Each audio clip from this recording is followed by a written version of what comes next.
Est-ce que quelqu'un peut fermer la porte Vous battez pas.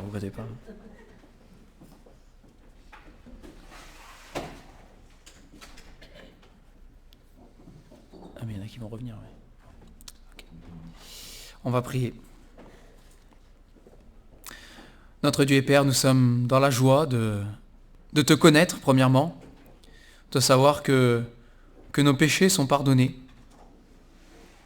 dans la joie de t'appartenir comme tes enfants, de faire partie de ta famille. Nous sommes dans la joie d'avoir cette parole aussi, ta Bible, Seigneur.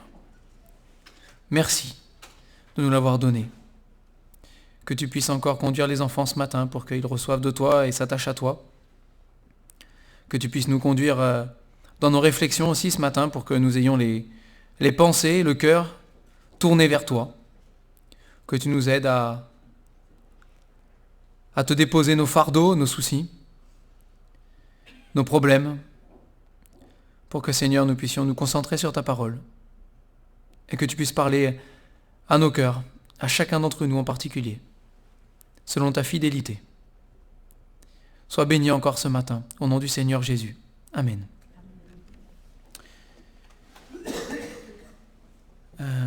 On va prendre un passage dans les Actes, ce matin, Actes chapitre 9. Actes chapitre 9, à partir du verset 23.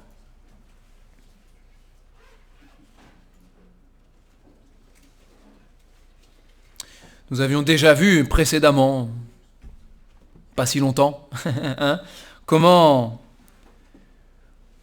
Saul, persécuteur de Jésus-Christ, avait rencontré son sauveur, celui qu'il persécutait, à qui il avait donné sa vie, et cette conversion extraordinaire, un changement d'un meurtrier à maintenant celui qui a annoncé l'évangile avec assurance, malgré ce qui se passait. Et donc nous savons que ça a eu lieu sur le chemin de Damas, cette rencontre, et puis qu'après il est resté à Damas. Et là on va lire à partir du verset 23, chapitre 9 des Actes. Au bout d'un certain temps, les Juifs se concertèrent pour le tuer. Et leur complot parvint à la connaissance de Saul. On gardait les portes jour et nuit, afin de lui ôter la vie. Mais, pendant une nuit, les disciples le prirent et le descendirent par la muraille dans une corbeille. Lorsqu'il se rendit à Jérusalem, Saul tâcha de se joindre aux disciples. Mais tous le craignaient, ne croyant pas qu'il soit un disciple. Alors, Barnabas, l'ayant pris avec lui, le conduisit vers les apôtres et leur raconta comment, sur le chemin, Saul avait vu le Seigneur qui lui avait parlé et comment à Damas il avait prêché franchement au nom de Jésus. Il allait et venait avec eux dans Jérusalem et s'exprimait en toute assurance au nom du Seigneur. Il parlait aussi et discutait avec les hellénistes, mais ceux-ci cherchaient à lui ôter la vie. Les frères, l'ayant su, l'emmenèrent à Césarée et le firent partir pour Tarse. L'Église était en paix dans toute la Judée, la Galilée et la Samarie, s'édifiant et marchant dans la crainte du Seigneur, et elle s'accroissait par l'assistance du Saint-Esprit. On va s'arrêter là ce matin. Et donc on voit que Saul, après avoir accepté le Seigneur et s'être mis à prêcher librement de Jésus-Christ, à parler librement de l'Évangile, annonçant et démontrant, il nous est dit dans les versets précédents, annonçant et démontrant que Jésus est le Christ, qu'il est le Messie, qu'il est celui que les Juifs attendaient. Eh bien, il a été persécuté tout de suite. Après, il y a tout le ministère de l'apôtre Paul derrière, et les persécutions qu'il a subies, mais ça a été direct. À partir du moment où il a commencé à ouvrir la bouche, il est dit, au bout d'un certain temps, c'est pas 5 ans, c'est pas 10 ans, c'est pas 15 ans. Le temps est pas long. Assez rapidement, il y a eu de l'opposition, parce qu'il parlait de Jésus-Christ. Et c'est pas une petite opposition où juste on lui a dit « Oh, tais-toi » ou juste on s'est moqué de lui. On voit ici, des gens ont cherché à le tuer. Carrément. Ils ont cherché à le tuer, à le mettre à mort. De la même manière que les chefs religieux avaient cherché à mettre à mort le Seigneur Jésus. Hein, c'est la même chose. C'est la même chose. Dès qu'il a commencé à les gêner, il cherchait à mettre la main sur lui pour le tuer. Et c'est de la même manière pour Saul. Il devient gênant, il commence à parler et à démontrer. Et puis il avait les arguments pour discuter avec eux. Il connaissait l'Ancien Testament sur le bout des doigts et par cœur. Donc il avait de quoi leur dire, dans les Écritures, il avait de quoi leur démontrer qu'ils se trompaient, ces juifs religieux, et que Jésus était vraiment le Christ. Et ça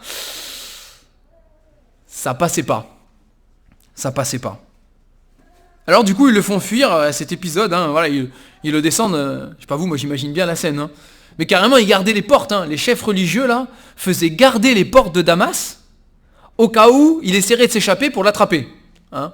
Et donc, de nuit, alors on imagine bien la scène, de nuit sur la muraille, ils le mettent dans une corbeille, alors c'est une sacrée corbeille quand même, mais il y avait une grande corbeille, ils l'ont mis dedans et de nuit, vite avec des cordes, ils le faisaient descendre pour qu'il puisse s'échapper en surveillant à droite à gauche qu'il n'y ait pas un soldat ou un chef religieux qui était là.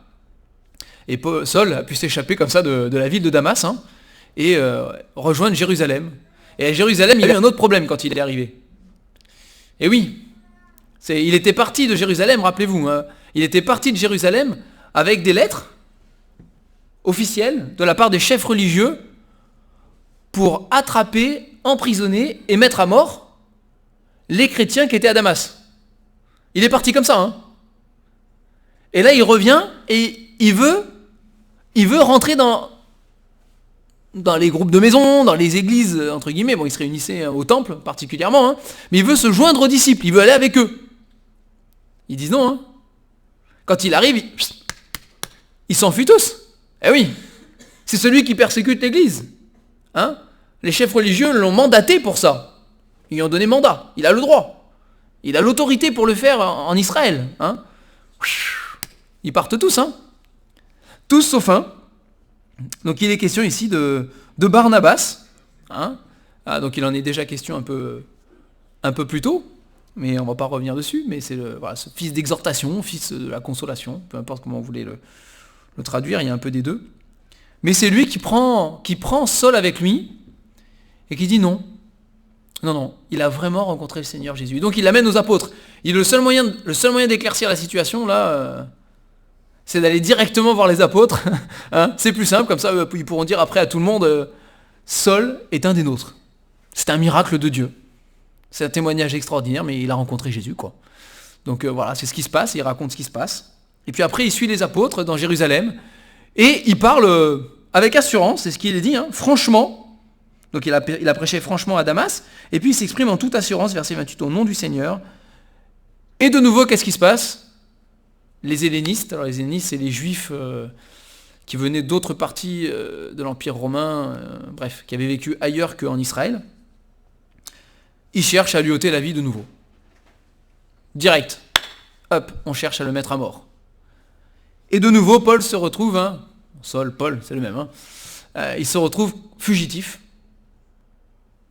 Et on le fait quitter Jérusalem, passer par Césarée et à Tars. Donc c'est sa ville natale, Tars. Il retourne à sa ville natale là. Et si vous voulez suivre la suite des aventures de Paul, vous lisez. Lisez la suite.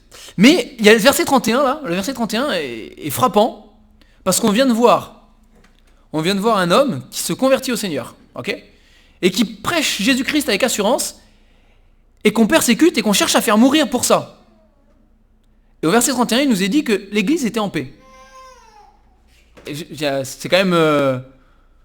on se dit, il se passe un truc, on parle pas de la même chose ou quoi ? On n'a pas l'impression que Paul, il est en paix. Il est fugitif, il doit s'enfuir, etc.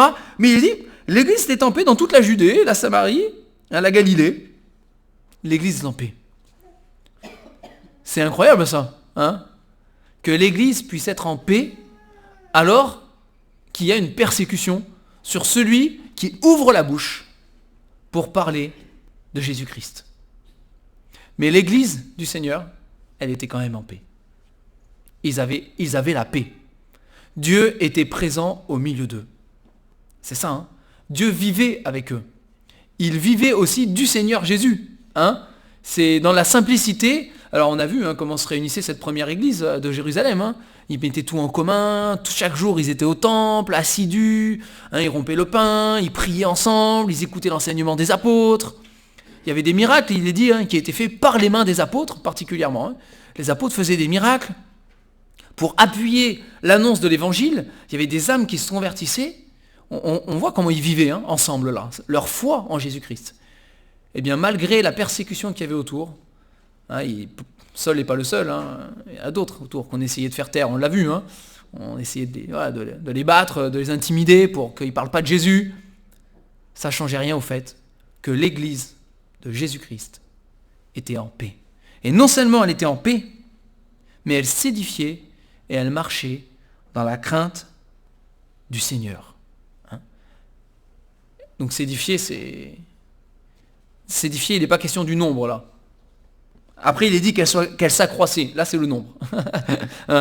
Mais ils s'édifiaient. Ça veut dire qu'ils se construisaient ensemble. Ils bâtissaient ensemble.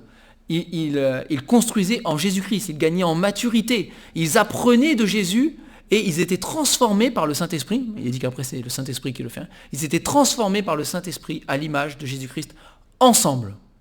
Ensemble, ils s'édifiaient. Ils grandissaient spirituellement. Et ils marchaient. Ils avançaient.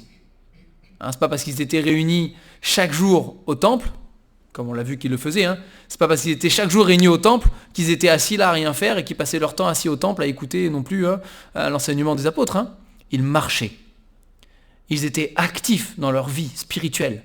Ils recevaient les enseignements des apôtres et après ils allaient les mettre en pratique. Et on voit que, par exemple, une des manières dont ils les mettaient en pratique, c'était le fait qu'ils pourvoyaient aux besoins des pauvres. Voilà, c'est quand il y avait pas de pauvres vraiment parmi les chrétiens à ce moment-là, parmi les frères, il n'y avait pas vraiment de pauvres. Il est dit qu'il y en a qui vendaient des champs. C'est ce que Barnabas avait fait d'ailleurs. Il avait vendu un champ qu'il possédait pour donner l'argent aux apôtres, pour que ce soit distribué et que ça puisse servir à ceux qui n'avaient rien parmi les frères. Donc ils marchaient aussi et dans la crainte du Seigneur. Et ça, c'est quelque chose d'important qui revient souvent dans la parole de Dieu. On l'a déjà abordé, et ça, on l'abordera encore. La crainte de Dieu, la crainte du Seigneur. Ils avaient conscience, notamment parce qu'il y a aussi l'épisode avec Ananias et Saphira qui est passé par là, et qui a renforcé un petit peu la crainte de l'Éternel, mais ils avaient conscience que Dieu avait le regard sur eux.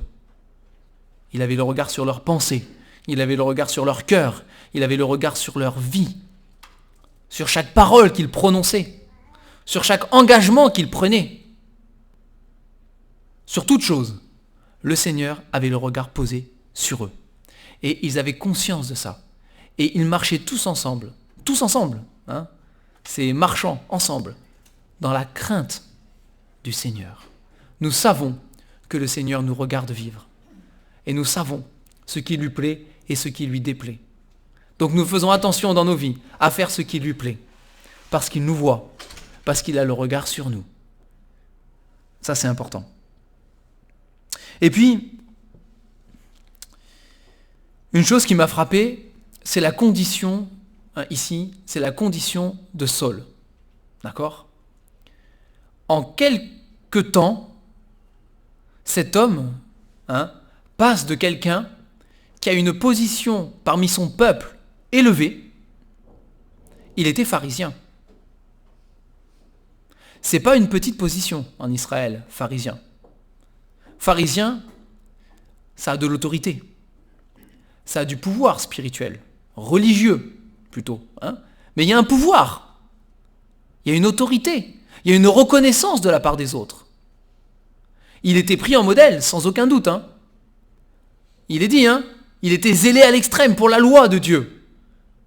Bon, selon les hommes et selon la religion, malheureusement, mais il avait cette position influente et supérieure en Israël.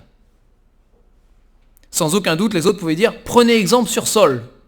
Regardez son zèle pour l'Éternel. De la mauvaise manière, certes, mais il avait cette position-là. Et en quelque temps, assez rapidement, il passe de cette position à la position de fugitif, pourchassé. Il allait rentrer normalement dans Damas, avec des lettres de recommandation de la part des autorités juives et le droit de saisir même l'armée pour faire arrêter des chrétiens. C'est comme ça qu'il allait franchir normalement les portes de Damas, quand il allait rentrer dans Damas. Saul arrive, il vient faire du nettoyage. Et il quitte Damas dans une corbeille, la nuit, en cachette, et il court pour s'enfuir. Vous imaginez la différence? Le statut de là, boum, à là, en quelque temps. C'est quelque chose, hein? Et ça pourquoi? Pour l'évangile. Pour l'évangile. Pour Jésus-Christ. C'est frappant quand même. C'est frappant. Et ça m'a fait penser, dans Philippiens chapitre 3, Paul parle de ces choses-là. Philippiens chapitre 3, à partir du verset 4. Paul y dit, « Moi aussi, cependant, j'aurai sujet de mettre ma confiance en la chair. Si quelqu'un croit pouvoir se confier en la chair, je le puis bien davantage. Moi, circoncis le 8e jour, de la race d'Israël, de la tribu de Benjamin, hébreu né d'hébreu. Quant à la loi, pharisien. Quant aux zèles, persécuteur de l'Église, irréprochable à l'égard de la justice de la loi. » Tout le monde, ça c'est le statut qu'il avait aux yeux de tous avant. Cette position élevée qu'il avait avant, c'est celle-là. Tout le monde le savait, tout le monde le reconnaissait. Saul, il est irréprochable à l'égard de la justice de la loi. Et au verset 7, il dit, « Mais ces choses qui étaient pour moi des gains, je les ai regardées comme une perte à cause de Christ. Et même, je regarde toutes choses comme une perte à cause de l'excellence de la connaissance de Jésus-Christ mon Seigneur, pour lequel j'ai renoncé à tout. Je les ai regardées comme de la boue, littéralement c'est des ordures, afin de gagner Christ et d'être trouvé en lui, non avec ma justice, celle qui vient de la loi, mais avec celle qui s'obtient par la foi en Christ, la justice qui vient de Dieu par la foi. » Et Paul il dit ici, toutes les choses qui faisaient de moi l'homme respecté parmi le peuple et respectable que j'étais, tout ce qui faisait que les gens m'admiraient, en fait, j'ai regardé ça comme des ordures, comme de la boue, comme quelque chose d'immonde, par rapport à la connaissance de Jésus-Christ. Et j'ai préféré fuir, j'ai préféré être rejeté de tous. Et ailleurs il le dit, moi le moindre des apôtres, le plus petit d'entre eux, j'ai préféré être rejeté par tous pour gagner Christ et avoir Christ avec moi, plutôt que de garder cette position supérieure. Et moi ça m'a frappé. Ça m'a frappé parce que je me suis dit, il est vrai que nous sommes parfois les mêmes. C'est dans nos vies, il y a des choses auxquelles nous tenons, que nous aimons beaucoup, et dans lesquelles les gens nous respectent, pour lesquelles parfois les gens nous respectent, ou nous aiment, ou nous honorent. Mais ce n'est pas pour l'évangile, c'est pour d'autres raisons. Et est-ce que nous serions prêts à faire le sacrifice de ces choses pour la gloire de Dieu, pour l'évangile? Est-ce que nous serions prêts? Et je pense que c'est un des problèmes de l'Église en général, de toute manière, du corps de Christ en général, peut-être un peu plus dans nos sociétés modernes et confortables, d'avoir perdu la notion de sacrifice. Le sacrifice, il y en a dans la Bible. Il y en a du début à la fin, n'est-ce pas? Bon, il y a les sacrifices pour les péchés, certes. Mais cette notion de sacrifice, cette notion de renoncer à des choses pour l'amour de Jésus-Christ. C'est ce qu'il y a eu en tout temps dans les réveils de l'Église. C'est ce qu'il y a eu tout le temps. Être prêt à renoncer à tout pour Jésus-Christ. Être prêt à le faire passer avant tout. Dans mes choix de vie, dans mes relations aussi avec les autres. Être prêt à mettre Christ en premier, à ne pas regarder mon intérêt à moi, ce qui moi me fait plaisir, ce qui moi me fait du bien, et la manière dont les autres vont me regarder, ne pas regarder ça, mais regarder en premier Jésus-Christ, sa vie à lui. S'il y en a bien qu'à renoncer à tout, c'est le Seigneur Jésus. Et c'est ce que la Bible nous dit, de le prendre en exemple dans ces choses-là, dans son humilité. Il n'a pas regardé son égalité avec Dieu comme une proie arrachée, dit la Bible, mais il s'est dépouillé lui-même. Il s'est dépouillé lui-même. Et le terme, il est fort là. Je ne sais pas si on a un mot assez fort, même dépouillé. Je ne sais pas si on a un mot assez fort. Il s'est dépouillé lui-même pour prendre la forme d'un serviteur, la forme d'un homme. Et il s'est rendu obéissant jusqu'à la mort, et il dit même jusqu'à la mort de la croix. Mort humiliante. Mort humiliante. Il s'est sacrifié pour nous. Il s'est sacrifié pour nous. Et nous ne pourrions pas nous sacrifier pour lui. Vous savez, il y a ce verset qui dit même qu'on doit être prêt, on le cite des fois, mais qu'on doit être prêt à donner notre vie s'il le faut même, pour les frères. C'est un verset de la Bible. Et c'est pas une allégorie, c'est pas une poésie, c'est vraiment ce qui est marqué en fait. C'est la vérité, c'est réel. On doit être prêt, s'il le faut, à mourir et donner notre vie pour les frères, il est dit, pour les frères, pour le corps de Christ, si c'est possible. Et c'est ce que Paul avait en tête tout au long de son ministère. Il était prêt à le faire. Il était prêt à mourir pour les frères, s'il le fallait. Après, c'est entre les mains de Dieu. Là, par exemple, il n'est pas resté à Damas en attendant d'être tué et lapidé. Il est parti.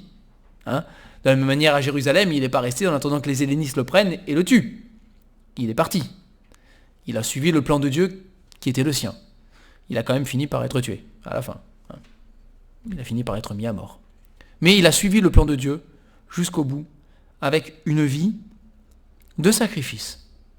Mais un sacrifice joyeux. Paul le dit. Il était dans la joie, il était fier, il était heureux de sacrifier tout ce qu'il a sacrifié pour la connaissance de Jésus-Christ. Et pour l'avancement, l'annonce de l'évangile. Il était heureux et fier de le faire. C'était un sacrifice heureux. Mais c'était ce qu'il avait fait. Et moi, c'est ce qui m'a frappé ici. Cette position, cet écart énorme de position entre les deux. Et ça m'a interpellé dans le sens où, et moi, qu'est-ce que je suis prêt à sacrifier ? Jusqu'où je suis prêt à sacrifier des choses ? Jusqu'où je suis prêt à renoncer à mon confort, à mon bien-être, à ce que j'aime, s'il le faut. Parce que Dieu ne demande pas la même chose à tout le monde. Mais jusqu'où je suis prêt à aller, moi ? Pour l'évangile. Pour l'évangile. Alors le Seigneur ne nous demande pas à tous de faire exactement pareil. Il ne nous demande pas à tous de faire comme Paul exactement. Mais ce que voit le Seigneur, c'est mon cœur. Et il voit dans mon cœur si je suis prêt à le faire ou si je ne suis pas prêt à le faire. Si Dieu est important pour moi, pas juste en parole, mais en vérité. Ou pas. Dieu a le regard sur moi. Et dans ce sens-là aussi, on marche dans la crainte de Dieu. On sait que Dieu voit au fond de notre cœur. Alors nous sommes ce que nous sommes. Nous sommes petits, nous sommes imparfaits, nous sommes des pécheurs. La Bible est claire, il n'y a pas de secret, on le sait. C'est comme ça, nous le savons.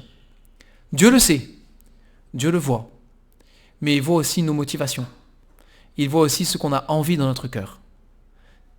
Il sait aussi à quel point on est prêt ou pas de le suivre. Alors il y aurait plein d'exemples qu'on pourrait prendre dans la Bible. C'est dans ces exemples de sacrifice ou d'être prêt ou pas prêt. Vous avez des personnages qui ont croisé le Seigneur Jésus et l'un d'entre eux a dit « Ah, permets-moi d'aller d'abord enterrer ou d'aller dire au revoir ». Le Seigneur a dit non. Non, laisse les morts enterrer leurs morts et toi suis-moi, pour celui qui devait enterrer. Le Seigneur il a dit, celui qui met la main à la charrue et qui regarde en arrière est pas propre au royaume de Dieu. Et il y a plein d'images dans la Bible qui vont dans ce sens-là. C'est quand Lot et sa famille ont dû fuir Sodome et Gomorrhe, là, il a dit le Seigneur, ne vous retournez pas. Ne vous retournez pas en arrière. Vous allez droit devant. Là où moi je vous ai fixé le but.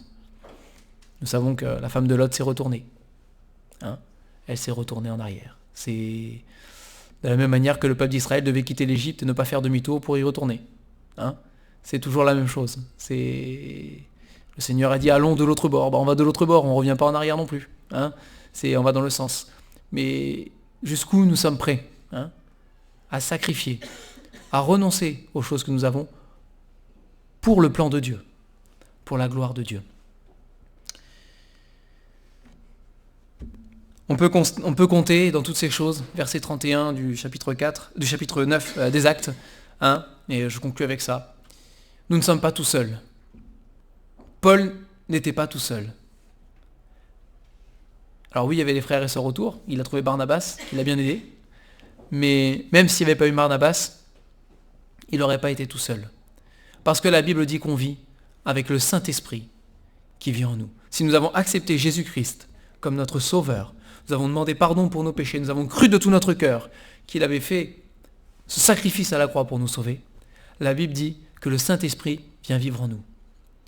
Et toutes ces choses, tous ces sacrifices que nous pouvons faire maintenant, tous les renoncements que nous pouvons faire pour la gloire de Dieu, nous ne sommes pas seuls pour les accomplir.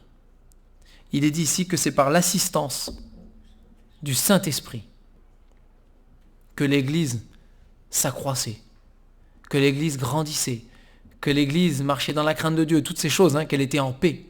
C'est par l'assistance du Saint-Esprit. Et si nous sommes enfants de Dieu, nous avons ce Saint-Esprit en nous qui nous aide et qui nous pousse, qui nous motive et même qui prie pour nous par des soupirs inexprimables, hein, et qui nous aide à prier, qui nous aide à aller dans le sens de la volonté de Dieu. C'est quelque chose de grand, hein. C'est quelque chose de fort, c'est quelque chose d'important. C'est Dieu qui vit en nous, c'est Dieu qui travaille notre cœur. Mais c'est à nous de ne pas être des auditeurs, comme dit la Bible, hein, des auditeurs oublieux. Mais quand Dieu vient nous montrer des choses, quand Dieu nous parle, c'est à nous de ne pas oublier. Hein. C'est de ne pas oublier, de se souvenir. Souviens-toi de l'Éternel. Hein, souviens-toi de l'Éternel. Souviens-toi de ce qu'il a dit. Et de mettre ces choses en pratique dans nos vies et d'avancer avec lui. Et lui nous aidera. Au-delà même de ce qu'on peut penser ou imaginer, il est dit dans la Bible. Hein, au-delà même de tout ça, il nous aidera à le faire. Mais soyons prêts. Soyons prêts à donner notre vie pour le Seigneur Jésus. C'est ce qu'il nous demande en tout cas. On va prier pour terminer.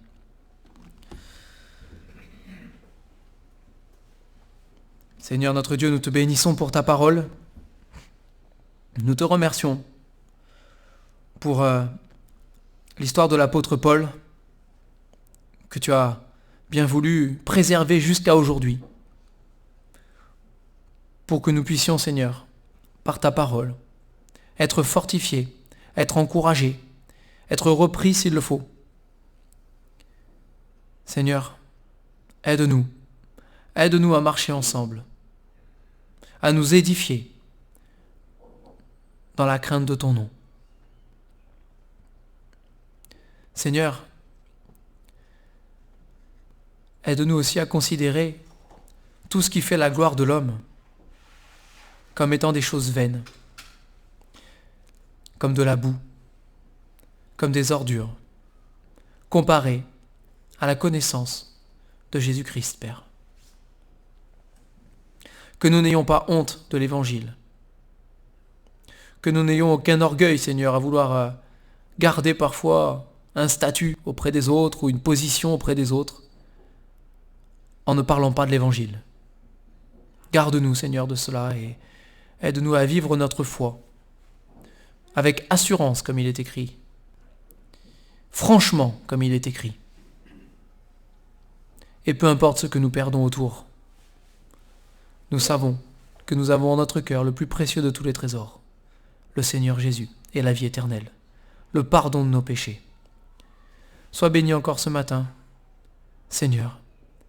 Conduis chacun d'entre nous, parle au cœur de chacun, montre-nous, Seigneur, ce à quoi nous devons renoncer, ou en tout cas, transforme nos cœurs dans tous les cas, pour que nous soyons prêts à renoncer à tout pour toi. Que tu sois, ô notre Dieu, que tu sois béni, mais que tu sois honoré dans chacune de nos vies. Que tu sois élevé par la manière dont nous vivons, dont nous nous comportons, par les choix que nous faisons. Que nous puissions, oui, marcher dans la sainteté. Et merci pour la grâce. Merci pour le pardon. Merci pour ta compassion, ta compréhension envers les êtres misérables que nous sommes. Et merci Seigneur parce que, oui, le Saint-Esprit est là. Te bénissons vraiment pour ça. De ce que nous ne sommes pas orphelins, nous ne sommes pas seuls. Et que nous ne serons jamais. Nous te bénissons au nom du Seigneur Jésus. Amen.